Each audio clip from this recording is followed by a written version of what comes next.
ನಮಸ್ಕಾರ, ನೀವು ನೋಡ್ತಾ ಇದ್ದೀರಾ ನ್ಯೂಸ್ ಫಸ್ಟ್. ನಾನು ಅರ್ಪಿತಾ. ವಿಶ್ವವಿಖ್ಯಾತ ಮೈಸೂರು ದಸರಾದ ಪ್ರಮುಖ ಆಕರ್ಷಣೆ ಅಂದರೆ ಜಂಬೂ ಸವಾರಿ. ಗಜಪಡೆ ರಾಜಗಾಂಭೀರ್ಯದಲ್ಲಿ ನಾಡದೇವತೆಯ ಅಂಬಾರಿ ಹೊತ್ತು ಸಾಕ್ತಾ ಇದ್ರೆ ನೋಡೋದೇ ಒಂದು ಅದೃಷ್ಟ. ಅಭಿಮನ್ಯು, ಭೀಮ, ದ್ರೋಣ, ಬಲರಾಮ, ಅರ್ಜುನರ ಆ ಗಜಗಾಂಭೀರ್ಯಕ್ಕೆ ಮನಸೋತು ಅರಮನೆ ಮುಂದೆ ಕೋಟಿ ಕೋಟಿ ಮಂದಿ ಖುಷಿಯ ಕಡಲಲ್ಲಿ ಭಕ್ತಿ ಭಾವದಲ್ಲಿ ತೇಲಾಡ್ತಾರೆ. ಅಭಿಮನ್ಯು ನಂತರ ಅಷ್ಟೇ ಖ್ಯಾತಿ ಗಳಿಸಿದ್ದು ಅರ್ಜುನ. 8 ಬಾರಿ ಚಾಮುಂಡಿ ತಾಯಿಯ ಅಂಬಾರಿ ಹೊತ್ತು ಮೆರೆಸಿದ ವೀರ. ಆಪರೇಷನ್ ಖೆಡ್ಡಾದ ಶೂರನೂ ಆಗಿದ್ದ. 22 ವರ್ಷಗಳ ಕಾಲ ರಾಜ್ಯದ ಜನರ ಪ್ರೀತಿ ಗಳಿಸಿ ಕಣ್ಣಿಗೆ ನಾಡ ಹಬ್ಬದ ರಸದೌತಣ ಉಣಿಸಿದ್ದ ಕ್ಯಾಪ್ಟನ್ ರಕ್ತ ಸಿಕ್ತವಾಗಿ ಉಸಿರು ಚೆಲ್ಲಿದ್ದಾರೆ. ಅರ್ಜುನನ ಸಾವು ಇಡೀ ರಾಜ್ಯದ ಜನರಿಗೆ ಆಘಾತ ತಂದಿದೆ. ಅದು ಸಹಜ ಸಾವಲ್ಲ ಅನ್ನುವ ಆಕ್ರೋಶಗಳು ಭುಗಿಲೆದ್ದಿವೆ.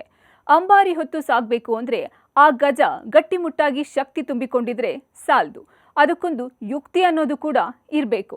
ಅಂತಹ ಯುಕ್ತಿ ಈ ಅರ್ಜುನನಲ್ಲೂ ಇತ್ತು. ಅರಣ್ಯಾಧಿಕಾರಿಗಳ ಪ್ರಕಾರ 1960ರಲ್ಲಿ ಅರ್ಜುನನ ಜನನವಾಗಿದೆ.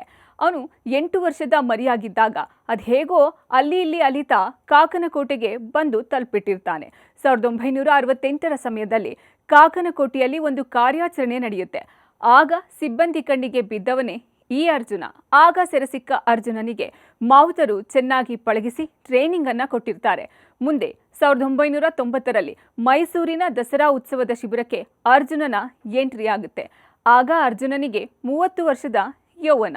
ದ್ರೋಣ, ಬಲರಾಮನ ಬಳಿಕ ಅರ್ಜುನನೇ ಚಿನ್ನದ ಅಂಬಾರಿಯನ್ನ ಹೊತ್ತು ದಸರಾ ಮೆರವಣಿಗೆಯಲ್ಲಿ ಹೆಜ್ಜೆ ಹಾಕಿದ್ದ. ಸುಮಾರು 6 ಟನ್ ಅಂದ್ರೆ 6040 ಕೆಜಿ ತೂಕ, 2.95 ಮೀಟರ್ ಉದ್ದ ಇದ್ದ ಇವನಿಗೆ ಆಹಾರ ಒಂದು ಪದ್ಧತಿಯಲ್ಲಿ ಕೊಡ್ಲಾಗ್ತಾ ಇತ್ತು.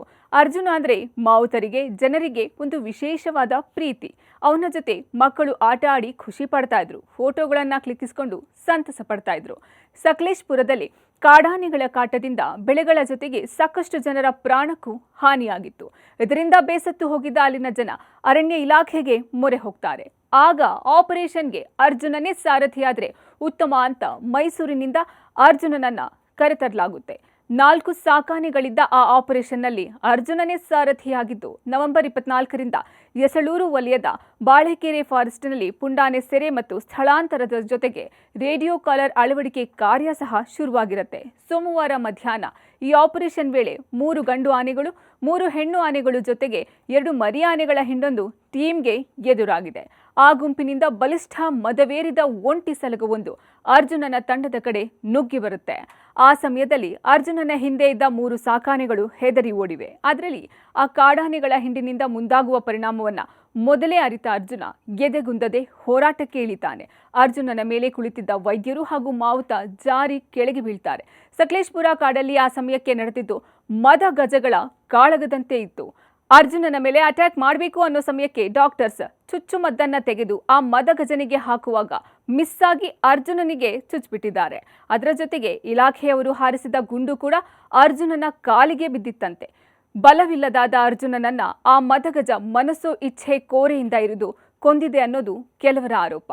ಅರ್ಜುನನನ್ನ ಬಲಿ ಪಡೆದ ನಂತರವೂ ಆ ಜೀವಭಕ್ಷಿಕ ಆನೆ ಕೆಲ ಹೊತ್ತು ಸ್ಥಳದಲ್ಲೇ ನಿಂತಿತ್ತಂತೆ. ಹೀಗಾಗಿ ಯಾರೂ ಕೂಡ ಅರ್ಜುನನ ಕಳೆ ಬರಹದ ಬಳಿ ಹೋಗೋಕೆ ಸಾಧ್ಯವಾಗಿಲ್ಲ. ಒಂದ್ ವೇಳೆ ಅರ್ಜುನ ಆ ಮದವೇರಿದ ಕಾಡಾನೆ ಜೊತೆ ಕಾಳಗಕ್ಕೆ ನಿಲ್ಲದೇ ಇದ್ದಿದ್ರೆ ಆ ಸ್ಥಳದಲ್ಲಿದ್ದ ಮನುಷ್ಯರ್ಯಾರು ಉಳಿತಾ ಇರ್ಲಿಲ್ವಂತೆ. ಹಾಗೆ ಆಗೋದಕ್ಕೆ ಅವಕಾಶ ಕೊಡದ ಗಜರಾಜ ತನ್ನ ಜೀವವನ್ನ ಬಲಿ ಕೊಟ್ಟು ಉಳಿದೆಲ್ಲದರ ಜೀವ ಉಳಿಸಿದೆ ಅಂತಾರೆ ಹಲವರು. ಮತ್ತೊಂದು ಕಡೆ 63 ವರ್ಷದ ಅರ್ಜುನನನ್ನ ಆಪರೇಷನ್ಗೆ ಬಳಸಿದ್ದೇ ತಪ್ಪು ಅನ್ನೋ ಆಕ್ರೋಶದ ಮಾತುಗಳು ಸಹ ಕೇಳಿ ಬರ್ತಾ ಇದೆ. ಆದ್ರೆ ಅರ್ಜುನನ ಮೈ ಮೇಲೆ ಆಗಿರುವ ಗಾಯಗಳು ಅನೇಕ ಪ್ರಶ್ನೆಗಳನ್ನ ಹುಟ್ಟು ಹಾಕಿವೆ.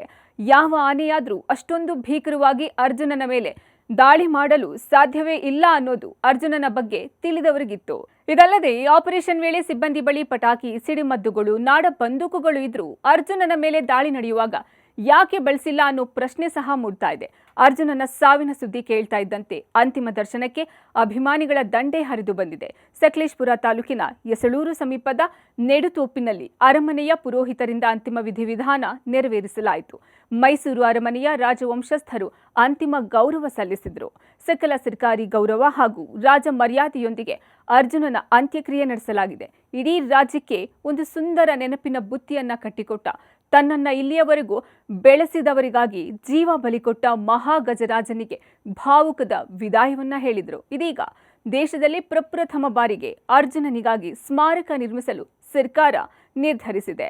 ಕ್ಷಣ ಕ್ಷಣದ ಮಾಹಿತಿಗಾಗಿ ನೋಡ್ತಾ ಇರಿ ನ್ಯೂಸ್ ಫಸ್ಟ್, ನಿರ್ಭೀತಿಯಿಂದ ನಿಮ್ಮ ಪರವಾಗಿ.